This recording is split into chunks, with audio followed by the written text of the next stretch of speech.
পবিত্ৰ ক্ষণতে উজলি উঠা খ্ৰীষ্টৰ জ্যোতি। নমস্কাৰ, ভক্তিবচন অনুষ্ঠানলৈ আপোনাক আদৰণি জনাইছোঁ। খ্ৰীষ্টীয় বিশ্বাসী লোকসকলৰ বাবে বিশেষভাৱে প্ৰস্তুত কৰা এই অনুষ্ঠানটো হৈছে বাইবেল অধ্যয়নৰ ধাৰাবাহিক অসমীয়া অনুষ্ঠান।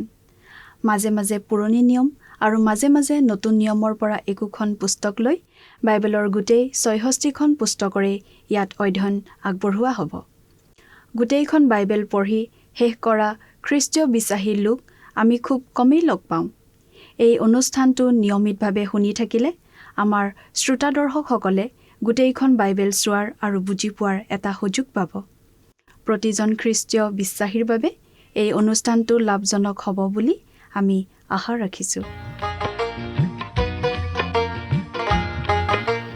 প্ৰিয় শ্ৰোতাদৰ্শক, যোৱা অনুষ্ঠানত বাইবেলৰ পুৰণি নিয়ম খণ্ডৰ লেবিয়া পুস্তক নামৰ পুস্তকখনৰ অধ্যয়ন আৰম্ভ কৰা হৈছিল। যোৱা অনুষ্ঠানত লেবিয়া পুস্তকৰ চমু পৰিচয়মূলক অধ্যয়ন এটাহে আগবঢ়োৱা হ'ল। আজি লেবিয়া পুস্তকৰ প্ৰথমটো অধ্যায়ৰ পৰা আমি চাবলৈ ওলাইছোঁ। লেবিয়া পুস্তকখন বহুতেই এখন অতি নিৰস পুস্তক বুলি ভাবে, কাৰণ ইয়াত কেৱল বিধি বিধান আদিহে আছে। কিন্তু এই পুস্তকখন সাৱধানে অধ্যয়ন কৰিলে বহুতো গুৰুত্বপূৰ্ণ কথা আমি বুজি পাওঁ আৰু খ্ৰীষ্টীয় বিশ্বাসৰ মূল কথাবোৰো অধিক স্পষ্ট হৈ পৰে।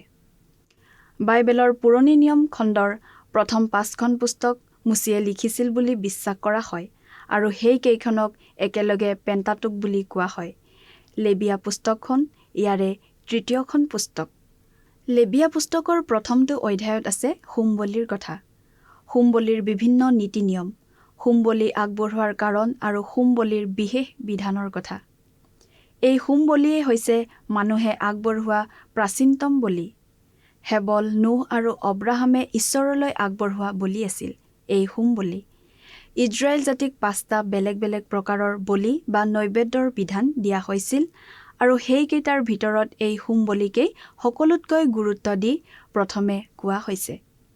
হোম বলিয়ে খ্ৰীষ্ট ব্যক্তিজনলৈ আঙুলিয়াইছিল, কাৰণ তেওঁৱেই আমাৰ হৈ নিজকে বলি হিচাপে আগবঢ়ালে, ঈশ্বৰলৈ সুঘ্ৰাণস্বৰূপে।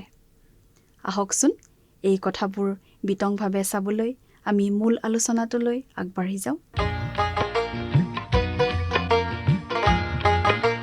প্ৰিয় শ্ৰোতা, আপুনি বাৰু আমাৰ যোৱা অনুষ্ঠানটো শুনিছিলনে?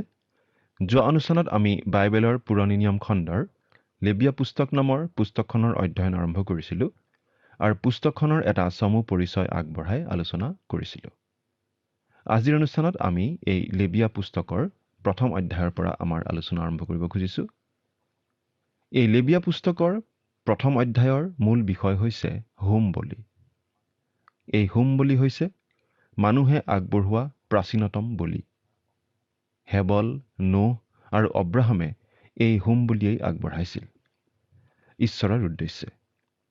সকলো বলি পিতলৰ পতামৰা সেই বেদীতেই আগবঢ়োৱা হৈছিল, কিন্তু যিহেতু হোম বলি তাত আগবঢ়োৱা হৈছিল, গতিকে সেই বেদীটোক হোম বেদী বুলিও কোৱা হৈছিল। হোম বলিৰ পৰাই সেই বেদীয়ে এই নামটো পাইছিল। হোম বলিৰ কথাটো 5 ধৰণৰ বলিত প্ৰথমে উল্লেখ কৰা হৈছে, কাৰণ এই হোম বলিৰ এটা বিশেষ গুৰুত্ব আছে। এই বলিয়ে আচলতে প্ৰভু যীশুৰ ক্ৰুচীয় মৃত্যুৰ গভীৰতাও বুজায় আৰু গুৰুত্বও বুজায়। মানুহে এই হোম বলিৰ সম্পূৰ্ণ তাৎপৰ্য বুজি পাব নোৱাৰে, কাৰণ ঈশ্বৰে খ্ৰীষ্টত কি দেখা পায় তাৰ এটা ছবি ইয়াৰ মাজত আছে। ঈশ্বৰে যিমান গভীৰলৈ চাব পাৰে আমি কোনো মানুহেই নোৱাৰোঁ। এইটো এটা নিগূঢ় তত্ত্ব আৰু একমাত্ৰ পবিত্ৰ আত্মা ঈশ্বৰেহে এইটো আমাৰ আগত প্ৰকাশ কৰিব পাৰে। হোম বলিয়ে আমাক দেখুৱায় খ্ৰীষ্টনো কোন। তেওঁ আমাৰ সলনি ক্ৰুচত হত হ'ল, আমাৰ প্ৰতিনিধি হিচাপে আমাৰ সলনি। এই কথাটো পাচনি পৌলে ইফিচিয়া 5 নম্বৰ অধ্যায়ৰ 2 নম্বৰ পদত এনেদৰে প্ৰকাশ কৰিছে, আৰু খ্ৰীষ্টে যেনেকৈ তোমালোকক প্ৰেম কৰি সুগন্ধৰ আঘ্ৰাণৰ অৰ্থে ঈশ্বৰৰ উদ্দেশ্যে নৈবেদ্য আৰু বলি স্বৰূপে আমাৰ কাৰণে নিজকে শুধাই দিলে, তেনেকৈ তোমালোকেও প্ৰেম আচৰণ কৰা। বাৰু এতিয়া আমি বাইবেলৰ পৰা চাই যাম। লেবিয়া পুস্তকৰ প্ৰথম অধ্যায়ৰ প্ৰথম পদটো পাঠ কৰি দিছোঁ। পাছে জিহুৱাই মুচিক মাতি সাক্ষাৎ কৰা তম্বুৰ পৰা তেওঁক এই কথা ক'লে। ঈশ্বৰে সেই আৱাসগৃহৰ পৰা মুচিক মাতিলে। ঈশ্বৰে এতিয়া আৰু চিনয় পৰ্বতৰ পৰা বিজুলী ঢেৰেকনিৰে কথা কোৱা নাই। পাছে জিহুৱাই মুচিক মাতি। ঈশ্বৰৰ মাত যিসকলে শুনে তেওঁলোকৰ বাবেই ঈশ্বৰৰ মাত। এইটো মন কৰিবলগীয়া কথা। আজি ঈশ্বৰে মানুহক মাতি আছে তেওঁৰে সৈতে মিলন হ'বলৈ। খ্ৰীষ্টীয় মণ্ডলী আচলতে ঈশ্বৰৰ দ্বাৰা আমন্ত্ৰিত লোকৰ সমষ্টি। তেওঁলোক বিশেষভাৱে নিৰ্বাচিত লোক, কাৰণ তেওঁলোক ঈশ্বৰৰ দ্বাৰা আমন্ত্ৰিত। যিহেতু যিহুদীবিলাকে চিন খোজে আৰু গ্ৰীকবিলাকে জ্ঞান বিচাৰে, কিন্তু আমি হ'লে ক্ৰুচত দিয়া সেই খ্ৰীষ্টকে ঘোষণা কৰোঁ। তেওঁ যিহুদীবিলাকলৈ বিঘিনি, পৰজাতিবিলাকলৈ মূৰ্খতা।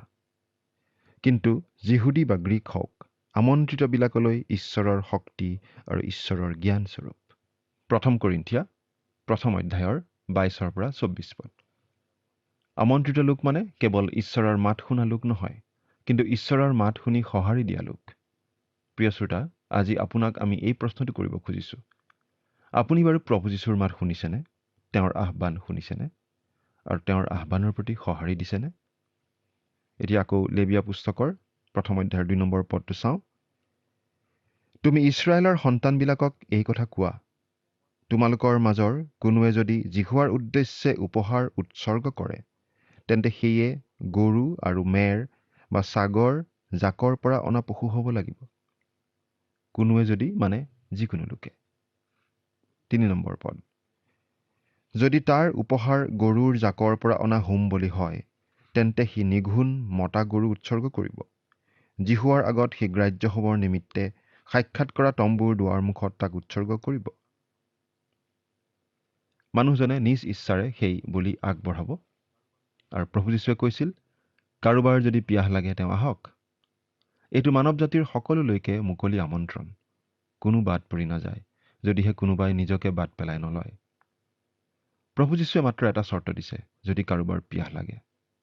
হয়তো কোনো মানুহে ক'ব, মোৰতো কোনো আত্মিক পিয়াহ লগা নাই। তেনে মানুহজনৰ কাৰণে হয়তো এই আমন্ত্ৰণ প্ৰযোজ্য নহ'ব। কিন্তু যদি আপোনাৰ আত্মিক পিয়াহ লাগি আছে, তেন্তে প্ৰভু যীশুৱে আপোনাক তেওঁৰ ওচৰলৈ আহিবলৈ আমন্ত্ৰণ জনাই আছে। তেওঁ আপোনাক সন্তুষ্ট কৰিব পাৰে। যিকোনো লোকেই প্ৰভু যীশুৰ ওচৰলৈ আহিব পাৰে, যদিহে আহিবলৈ সিদ্ধান্ত লয়। এটা আৱশ্যকতাৰ ভাৱ থাকিব লাগিব আৰু হাবিয়াস থাকিব লাগিব। যদি আপোনাৰ তেনে ভাৱ আছে, তেনেহ'লে প্ৰভু যীশুৰ ওচৰলৈ আহক। হোম বলিৰ কাৰণে 2 ধৰণৰ জন্তু ব্যৱহাৰ কৰা হৈছিল, গৰু নাইবা মেৰ ছাগলী। চিকাৰী জন্তু, বনৰীয়া জন্তু আদি বাদ দিয়া গৈছিল। মাংসভোজী জন্তু কোনো ধৰণৰ বলিৰ কাৰণে ব্যৱহাৰ কৰা নহৈছিল। আন জীৱ জন্তুক বধ কৰি আহাৰ খোৱা জন্তুৱে কেতিয়াও যীশুখ্ৰীষ্টক বুজাব নোৱাৰে, কাৰণ খ্ৰীষ্টই আনক বচাবৰ কাৰণে ক্ৰুচত নিজৰ প্ৰাণ দিবলৈহে আহিছিল। আৰু এটা বিশেষ বাধা আছিল এইয়ে যে জন্তুটো সূচী জন্তু হ'ব লাগিছিল আৰু ঘৰচীয়া জন্তু হ'ব লাগিব। চিকাৰৰ সময়ত ধৰা জন্তু হ'লে নহ'ব। গৰাকীৰ মৰমৰ পোহনীয়া জন্তু হ'ব লাগিব। পিতৃ ঈশ্বৰেও আনকি নিজৰ মৰমৰ পুত্ৰ যীশুকো নিজৰ বাবে নাৰাখি মানুহৰ মুক্তিৰ বাবে ক্ৰুচত মৰিবলৈ জগতলৈ পঠাই দিছিল। খ্ৰীষ্টই ক্ৰুচত যন্ত্ৰণা সহিছিল আৰু পিতৃ ঈশ্বৰে যন্ত্ৰণা সহিছিল স্বৰ্গত। ইয়াৰ পৰা এই কথাও বুজিব পাৰি যে বলিৰ জন্তুটো মানুহৰ প্ৰতি বাধ্য হ'ব লাগিব। আৰু খ্ৰীষ্ট আহিছিল অতি বাধ্য দাসৰ ৰূপ লৈ। তেওঁ সেৱা শুশ্ৰূষা কৰিবৰ কাৰণেই আহিছিল আৰু তেওঁ মৃত্যুলৈকে বাধ্য হৈ আছিল। লেবীয়া পুস্তকৰ দিনলৈকে কেৱল এই হোম বলিৰ কথাই মানুহে জানিছিল আৰু ঈশ্বৰৰ কাষ চাপিবলৈ মানুহে হোম বলিৰ সহায় লৈছিল। ইব্ৰী ভাষাত হোম বলিক ওলাহ বোলা হয়, অৰ্থাৎ যি উঠি যায়। হোম বলি জুইত পুৰি ভস্ম হৈ যায়। আৰু খ্ৰীষ্টৰ মাজতো পিতৃ ঈশ্বৰে এনে হোম বলি দেখা পায়। ইয়াতো আমি দেখা পাওঁ 9, 13 আৰু 17 পদত যে হোম বলি ঈশ্বৰৰ প্ৰতি সুঘ্ৰাণ স্বৰূপ। পিতৃ ঈশ্বৰে খ্ৰীষ্টক তেনে ৰূপতেই দেখে। আমি হয়তো খ্ৰীষ্টক তেনে ৰূপত নেদেখিব পাৰোঁ, কিন্তু পিতৃ ঈশ্বৰে খ্ৰীষ্টক সেই ৰূপতেই দেখে। আৰু সেইটোৱেই অতি প্ৰয়োজনীয় কথা। পিতৃ ঈশ্বৰে আজি কৈ আছে যে প্ৰভু যীশুৱে আমাৰ পাপৰ প্ৰায়চিত্তৰ কাৰণে যিখিনি কৰিলে তাত তেওঁ সন্তুষ্ট। খ্ৰীষ্টই যে আমাৰ পাপৰ বেচ সম্পূৰ্ণৰূপে পৰিশোধ কৰিলে আৰু তেওঁ যে আজি আমাক সম্পূৰ্ণকৈ পৰিত্ৰাণ দিবৰ সমৰ্থ, সেই কথাটোত ঈশ্বৰ সন্তুষ্ট। কিন্তু প্ৰশ্নটো হৈছে, আপুনি খ্ৰীষ্টৰ কাৰ্যত সন্তুষ্টনে? আপুনি নিশ্চয় মন কৰিব যে বলিটো মতা হ'ব লাগিছিল আৰু সেইটোৱে বুজায় শক্তি। প্ৰভু যীশু আমাক পৰিত্ৰাণ দিবৰ জোখাৰে প্ৰচণ্ড শক্তিশালী। তেওঁ আমাক সম্পূৰ্ণকৈ পৰিত্ৰাণ দিব পাৰে। তদুপৰি বলিটো কোনো ধৰণৰ খুঁত থকা হ'ব নালাগিব, সম্পূৰ্ণ নিখুঁত হ'ব লাগিব। এই কথাটোৱেও বুজায় খ্ৰীষ্টৰ শুদ্ধতা সিদ্ধতাক। বলিটো জীৱিত হিচাপে নহয়, মৃত হিচাপেহে আগবঢ়াব লাগিব। অৰ্থাৎ জীৱিত বলিটো বলি দিব লাগিব, বধ কৰিব লাগিব। খ্ৰীষ্টৰ নিষ্পাপ নিষ্কলংক জীৱনটোৱে আমাক পৰিত্ৰাণ নিদিয়ে, কিন্তু তেওঁ যে ক্ৰুচত আমাৰ হৈ মৃত্যুবৰণ কৰি দিলে, সেই মৃত্যুৱেহে আমাক পৰিত্ৰাণ দিয়ে। আমি নতুন নিয়মত শুভবাৰ্তা কেইখন পঢ়োঁতে পঢ়িবলৈ পাওঁ যে যেতিয়া প্ৰভু যীশুৱে ক্ৰুচত প্ৰাণ ত্যাগ কৰিছিল, তেতিয়া মন্দিৰৰ আঁৰ কাপোৰ ওপৰৰ পৰা ফাটি দূষিত হৈছিল। অৰ্থাৎ তেওঁৰ মৃত্যুৱে ঈশ্বৰলৈ যাবলৈ আমাৰ বাট মুকলি কৰি দিলে। যেতিয়াই আমি প্ৰভু যীশুক গ্ৰহণ কৰি ঈশ্বৰলৈ আহোঁ, তেতিয়া ঈশ্বৰলৈ যাবলৈ আমাৰ বাট মুকলি হৈ যায়। বলিদান দিবলৈ অহা মানুহজনে স্ব-ইচ্ছাই বলি দিবলৈ আহিব লাগিছিল। আমিও স্ব-ইচ্ছাই প্ৰভু যীশুক গ্ৰহণ কৰিলেহে পৰিত্ৰাণ পাওঁ।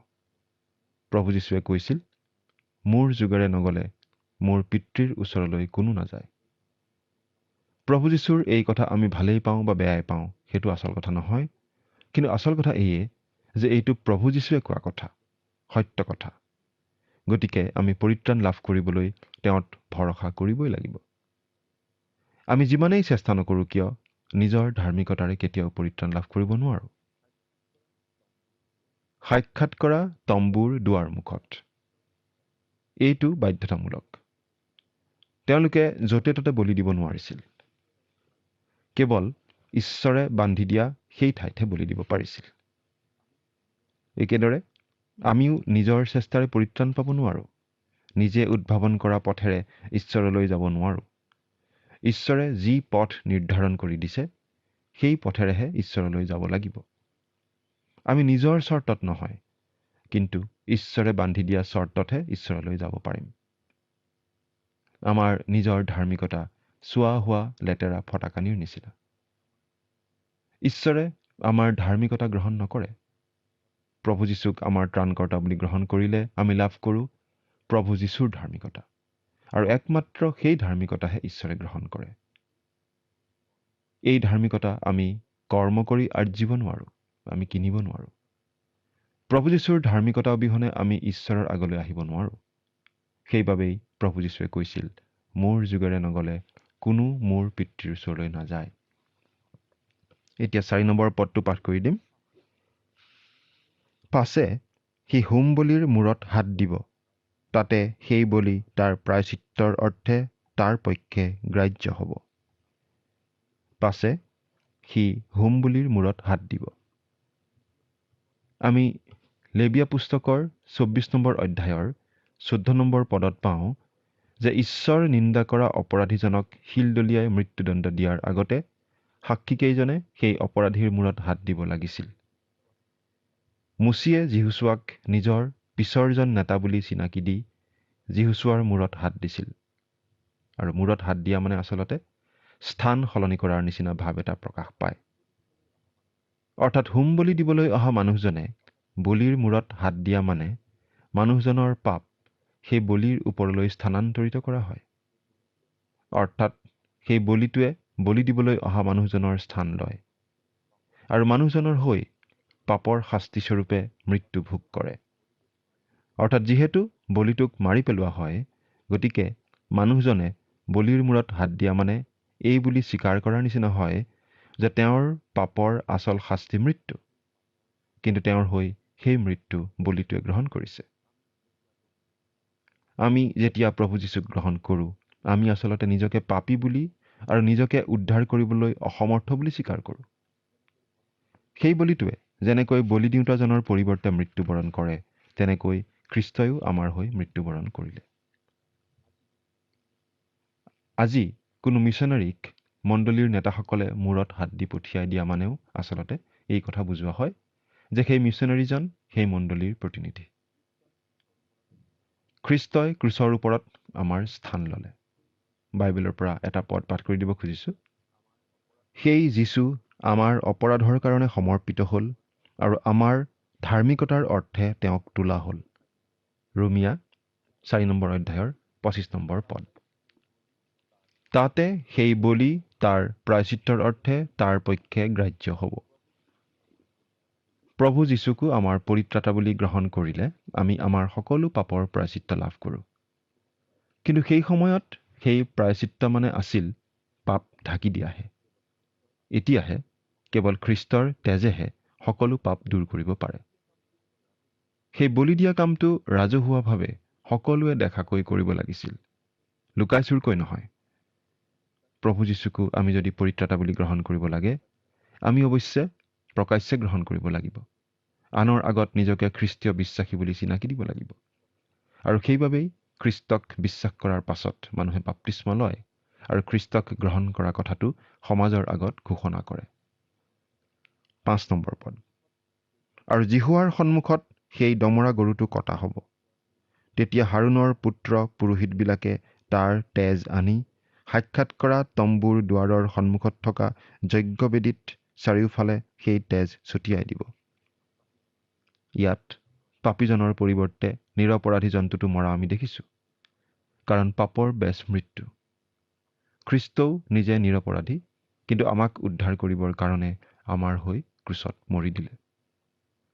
তেজ উলিওৱা নহ'লে পাপমোচন নহয়, গতিকে বলিটো কাটি তেজ উলিয়াবই লাগিব। আৰু সেইবাবেই প্ৰভু যীশুৱেও ক্ৰুচত আমাৰ হৈ তেজ উলিয়ালে। 6 পৰা 9 নম্বৰ পদলৈকে পঢ়িম। পাছে সেই বলিৰ ছাল বখলিয়াই তাক খণ্ড খণ্ড কৰা হ'ব। আৰু হাৰুণ পুৰোহিতৰ পুত্ৰবিলাকে বেদীৰ ওপৰত জুই ৰাখিব আৰু জুইৰ ওপৰত কাঠ জাপি দিব। আৰু হাৰুণৰ পুত্ৰ পুৰোহিতবিলাকে সেই বেদীৰ ওপৰত থকা জুই আৰু কাঠৰ ওপৰত সেই খণ্ডবোৰ মূৰ আৰু তেল ঠিকমতে ৰাখিব। কিন্তু তাৰ নাড়ী ভুৰু আৰু ঠেং পানীত ধুব লাগিব। পাছে পুৰোহিতে বেদীৰ ওপৰত সেই সকলোকে দগ্ধ কৰিব। সেয়ে হোম বলি, জিহুৱাৰ উদ্দেশ্যে সুঘ্ৰাণ দিয়া অগ্নিকৃত উপহাৰ। বলিটো টুকুৰা টুকুৰকৈ কটাৰ নিচিনাকৈ প্ৰভু যীশুৱেও নিজকে সম্পূৰ্ণকৈ উদঙাই দিছে জগতৰ আগত। জগতে আজিও তেওঁক পৰীক্ষা কৰি চাব পাৰে। কিন্তু কোনেও তেওঁক পাপী বা দোষী বুলি ক'ব পৰা নাই। তেওঁ নিষ্পাপ পবিত্ৰ ঈশ্বৰ। 10 পৰা 13 নম্বৰ পদ। আৰু যদি তাৰ উপহাৰ মেৰ বা ছাগৰ জাকৰ পৰা অনা হোম বুলি হয়, তেন্তে সি নিঘূণ মতা পশু উৎসৰ্গ কৰিব। আৰু যজ্ঞবেদীৰ কাষত উত্তৰ ফালে জিহুৱাৰ সন্মুখত তাক কটা হ'ব। তেতিয়া হাৰুণৰ পুত্ৰ পুৰোহিতবিলাকে বেদীত চাৰিওফালে তাৰ তেজ ছটিয়াব। পাছে তাক খণ্ড খণ্ড কৰা হ'ব। আৰু পুৰোহিত মূৰ আৰু তেলে সৈতে তাক বেদীৰ ওপৰত থকা জুই আৰু কাঠৰ ওপৰত ঠিকমতে ৰাখিব। কিন্তু তাৰ নাড়ী ভুৰু আৰু ঠেং পানীত ধুব লাগিব। পাছে পুৰোহিতে সেই সকলোকে উৎসৰ্গ কৰি বেদীৰ ওপৰত দগ্ধ কৰিব। সেয়ে হোম বলি, জিহুৱাৰ উদ্দেশ্যে সুঘ্ৰাণ দিয়া অগ্নিকৃত উপহাৰ। সেই বলি জুইত পোৰা হয়।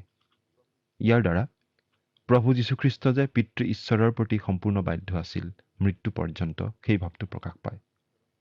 আমিও যদি ঈশ্বৰক সত্যেৰে আৰু আত্মাৰে ভজনা কৰিব লাগে, তেনেহ'লে ঈশ্বৰৰ প্ৰতি এনেকুৱা ভক্তি, এনেকুৱা বাধ্যতাৰ ভাৱ দেখুৱাব লাগিব। 14 পৰা 16 নম্বৰ পদটো পাঠ কৰিম। আৰু যদি জিহুৱাৰ উদ্দেশ্যে দিয়া তাৰ উপহাৰ পক্ষীবোৰৰ মাজৰ পৰা অনা হোম বুলি হয়, তেন্তে তেওঁ কপৌবোৰৰ বা পাৰ পোৱালীবোৰৰ মাজৰ পৰা নিজ উপহাৰ উৎসৰ্গ কৰিব। পাছে পুৰোহিতে তাক বেদীৰ ওচৰলৈ আনি মুচৰি মূৰটো ছিঙি বেদীত দগ্ধ কৰিব। আৰু তাৰ তেজ বেদীৰ গাত টুপিওৱাই টুপিওৱাই দিব লাগিব। পাছে তাৰ পাখিবোৰ আৰু আমঠুটো লৈ বেদীৰ কাষত পূবফালে ছাই পেলোৱা ঠাইত পেলাই দিব লাগিব। দাৰিদ্ৰতাৰ দোহাই দি মানুহে বলি নিদিয়াকৈ থাকিব নোৱাৰিব। জন্তু আনিবলৈ টকা নাথাকিলে চৰাই আনিবলৈ কোৱা হৈছে, কাৰণ চৰাই এটা আনিব পৰা সামৰ্থ্য যিকোনো মানুহৰ থাকিব। প্ৰভু যীশু জন্মোতেও যোচেফ আৰু মৰিয়মে মন্দিৰত কপৌ হৈ আগবঢ়াইছিল, কাৰণ তেওঁলোক দুখীয়া মানুহ আছিল। 17 নম্বৰ পদ। পাছে পুৰোহিতে তাৰ দেউকাৰ জোৰা কাটিব, কিন্তু নিচেইকৈ নেৰুৱাব, আৰু বেদীত জুই আৰু কাঠৰ ওপৰত তাক দগ্ধ কৰিব। সেয়ে হোম বলি, জিহুৱাৰ উদ্দেশ্যে সুঘ্ৰাণ দিয়া অগ্নিকৃত উপহাৰ, ঈশ্বৰৰ উদ্দেশ্যে সুঘ্ৰাণ স্বৰূপ। সেই হোম বলিৰ মাজত আচলতে পিতৃ ঈশ্বৰে যীশুখ্ৰীষ্টক দেখিছিল। মানুহৰ মুক্তিৰ বাবে এদিন যে প্ৰভু যীশুৱে তেনেদৰে নিজকে বলি হিচাপে আগবঢ়াব, সেইটো দেখিছিল। প্ৰভু যীশুৱেই প্ৰকৃত বলি। খ্ৰীষ্টত পিতৃ ঈশ্বৰ সন্তুষ্ট। আমি যেতিয়া খ্ৰীষ্টত আশ্ৰয় লওঁ, তেতিয়া পিতৃ ঈশ্বৰে আমাক খ্ৰীষ্টত দেখে, আৰু তেতিয়া তেওঁ আমাতো সন্তুষ্ট হয়। কিন্তু এতিয়া যিহৰ বিষয়ে বিধান আৰু ভাৱবাদীসকলে সাক্ষ্য দিলে, ঈশ্বৰৰ এনে ধাৰ্মিকতা বিনা বিধানে প্ৰকাশিত হৈছে। ঈশ্বৰৰ সেই ধাৰ্মিকতা যীশুখ্ৰীষ্টত বিশ্বাস কৰাৰ দ্বাৰাই বিশ্বাস কৰা সকলোলৈ দিয়া যায়, কিয়নো একো প্ৰভেদ নাই, কাৰণ সকলোৱে পাপ কৰিলে আৰু ঈশ্বৰৰ মহিমাৰ পৰা বঞ্চিত হৈছে। কিন্তু খ্ৰীষ্ট যীশুত যি মুক্তি, তাৰ দ্বাৰাই ঈশ্বৰৰ অনুগ্ৰহত বিনামূল্যে ধাৰ্মিক বুলি গণিত হয়। ৰোমিয়া 3 অধ্যায় 21-24 পদ। প্ৰিয় শ্ৰোতা, প্ৰভু যীশুখ্ৰীষ্টক আপুনি বাৰু আপোনাৰ সকলো পাপৰ প্ৰায়চিত্ত কৰা বলি হিচাপে মানি লৈছেনে? তেওঁক আপোনাৰ পৰিত্ৰাতা বুলি গ্ৰহণ কৰিছেনে? চিন্তা কৰি চাওকচোন। ঈশ্বৰে আপোনাক আশীৰ্বাদ কৰক। হোম বলিটো আগবঢ়াব লাগিব স্ব-ইচ্ছাই। কোনো বাধ্যবাধকতা নাছিল। খ্ৰীষ্টইও নিজকে ক্ৰুচত বলি হিচাপে আগবঢ়াইছিল স্ব-ইচ্ছাৰে। বলি দিবলৈ অনা জন্তুটো হ'ব লাগিছিল সম্পূৰ্ণ সুস্থ, কোনো বেমাৰ নথকা, গাত কোনো ধৰণৰ খুঁত নথকা। যীশুখ্ৰীষ্ট আছিল সম্পূৰ্ণ নিষ্পাপ পবিত্ৰ। সেয়েহে তেওঁ নিজকে বলি হিচাপে আগবঢ়াব পাৰিছিল। হাৰুণ আৰু পুৰোহিতসকলে পুৱা আৰু গধূলি নিতৌ হোম বলি আগবঢ়াব লাগিছিল, অৰ্থাৎ অনবৰতে সেই জুই জ্বলি থাকিব লাগিছিল। প্ৰভু যীশুখ্ৰীষ্টইও এতিয়া আমাৰ মহাপুৰোহিত হিচাপে স্বৰ্গত আমাৰ হকে পিতৃ ঈশ্বৰৰ আগত নিবেদন কৰি আছে বুলি আমাক বাইবেলে শিকায়। এই কথাটো মনত ৰাখি আমি মনত যথেষ্ট উৎসাহ পাব পাৰোঁ। আজিলৈ আমাৰ অনুষ্ঠানটোৰ ইমানতে সামৰণি মাৰিব খুজিছোঁ। পৰৱৰ্তী অনুষ্ঠানত আপোনালোকক পুনৰ লগ পাম বুলি আশা কৰিলোঁ।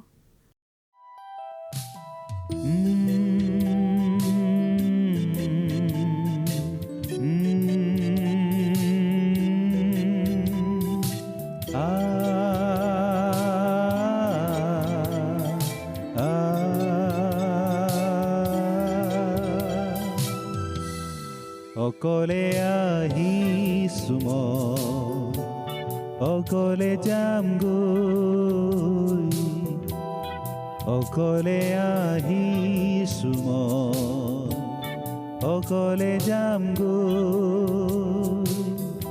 দুদিনীয়াই জীৱন নাট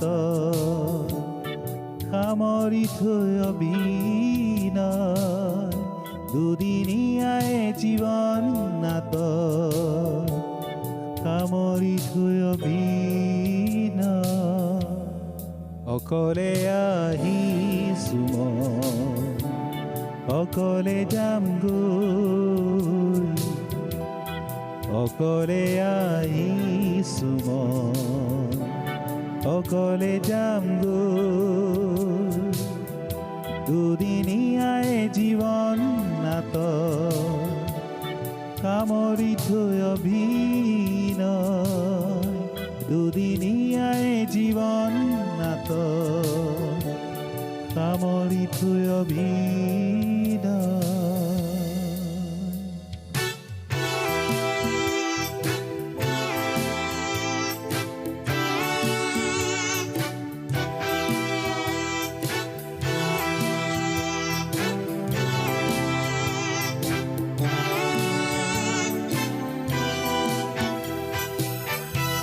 মায়া ভৰাই সংসাৰতে লোভে মোহে আগুৰি ধৰে,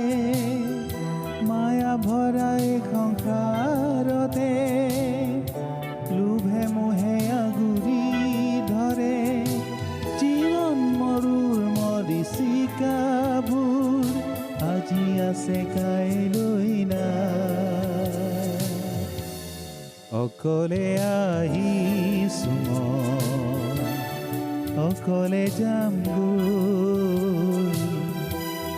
অকলে আহিছো মই অকলে যামগৈ দুদিনীয়াই জীৱন নাটক সামৰি থৈ অভিনয় দুদিনীয়াই জীৱন নাটক সামৰি থৈ অভিনয়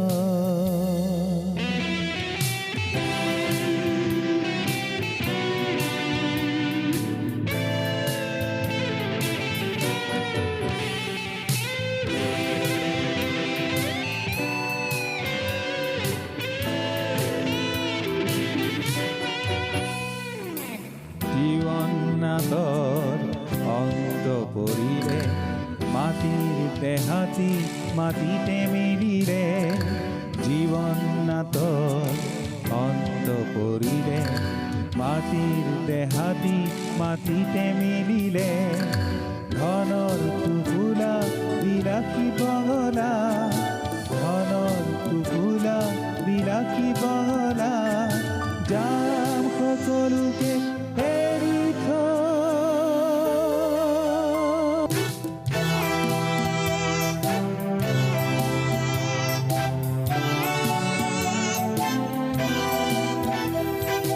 যিচুৰ কাষতে সকলো আছে নম্ৰ মনেৰে আহোঁ বিশ্বাসেৰে যিচুৰ কাষতে সকলো আছে নম্ৰ মনেৰে আহোঁ বিশ্বাসেৰে তেওঁতে জিৰণি পায় আজি মোৰ মৰণলৈ একো ভয় নাই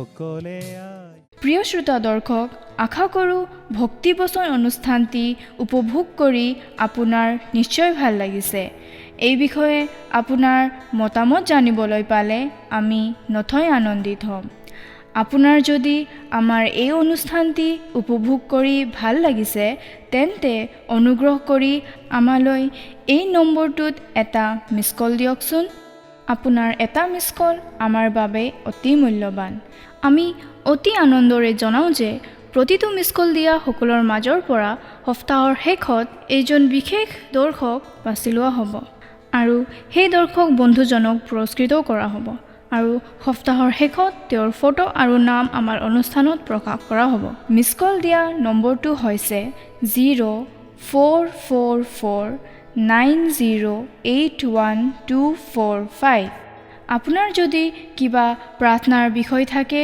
বা অধিক জানিবলৈ ইচ্ছা কৰে তেন্তে টেলিফোনৰ মাধ্যমেৰেও আমাৰ লগত যোগাযোগ কৰিব পাৰে আমাৰ টেলিফোন নম্বৰটো হৈছে 7429840242 আপুনি ইমেইলৰ দ্বাৰাও আমাৰ লগত যোগাযোগ কৰিব পাৰে আমাৰ ইমেইল এড্ৰেছটো হৈছে assamese@radio882.com আপুনি আমালৈ পত্ৰও লিখিব পাৰে তাৰ বাবে আমাৰ পোষ্টেল এড্ৰেছটো টিভি পৰ্দাত অনুগ্ৰহ কৰি চাই লওকচোন পুনৰ লগ পোৱাৰ প্ৰতিশ্ৰুতিৰে আজিলৈ ইমানতে সামৰিছোঁ ঈশ্বৰে আপোনাক আশীৰ্বাদ কৰক ধন্যবাদ